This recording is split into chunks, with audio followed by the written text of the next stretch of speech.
بسم اللہ الرحمن الرحیم۔ السلام علیکم۔ آج ہماری گفتگو کا موضوع ہے ٹیسٹ کراس اور بیک کراس۔ ٹیسٹ کراس یا بیک کراس میں دو جانداروں کے درمیان کراس کروایا جاتا ہے۔ ایک کی جینوٹائپ نامعلوم جبکہ دوسرے کی جینوٹائپ یک جینیاتی مغلوب ہوتی ہے۔ اب ہم ٹیسٹ کراس کی طرف بڑھتے ہیں۔ ٹیسٹ کراس کا طریقہ سب سے پہلے گریگر مینڈل نے پیش کیا۔ ٹیسٹ کراس ایک یک جینیاتی مغلوب اور ایک غیر معلوم جینوٹائپ والے جاندار کے درمیان کروایا جاتا ہے۔ اس کے ذریعے ہم نامعلوم جینوٹائپ معلوم کر سکتے ہیں۔ مثال کے لیے ہم مٹر کا لمبا پودا دیکھتے ہیں۔ ہمیں معلوم ہے کہ لمبائی ایک غالب خصوصیت ہے، لیکن ہم نہیں جانتے یہ لمبائی کے لیے یک جینیاتی ہے یا مختلف جینیاتی۔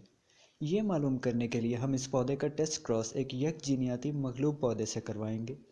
ہم جانتے ہیں کہ لمبائی ایک غالب خصوصیت ہے، اس لیے پودے کی جینوٹائپ یک جینیاتی۔ ہم اس پودے کو ایک یک جینیاتی مغلوب پودے سے کراس کروائیں گے۔ اس میں دو صورتحال سامنے آئیں گی۔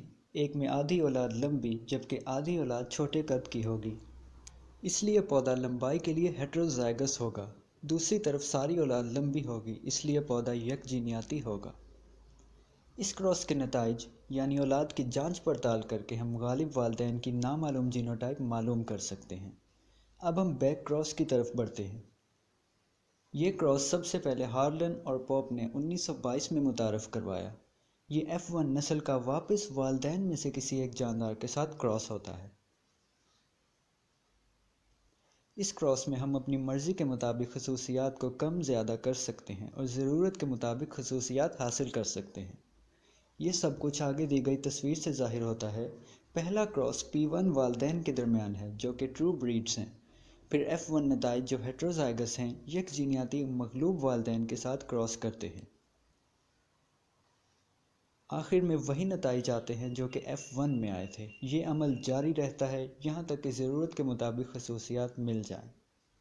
اب سوال یہ پیدا ہوتا ہے کہ ہم ٹیسٹ کراس اور بیک کراس کے درمیان فرق کیسے کر سکتے ہیں؟